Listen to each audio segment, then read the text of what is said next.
They are frozen, so they'll take a little while to cook.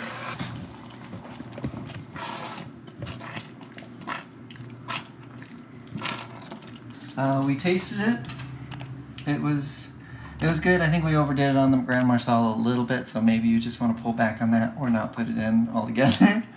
It was a little bit of an experiment. Ooh. Did you burn your mouth? Hot. But good.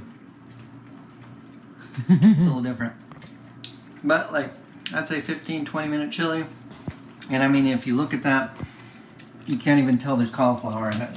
So saving money and saving time. So. And eating healthy. And eating healthy. And if you really want to cut it, like we'll use some rice. I mean, you could do cauliflower rice or just regular rice. Just a scoop of that on top, and then however you guys want to do it. Easy peasy. Yeah. Lemon squeezy. All right, guys. Let me know if you guys like this. Hope you did. I hope you guys have an amazing day. Drea's behind the camera. She says hi. Peace. All right. Have a wonderful day. God bless.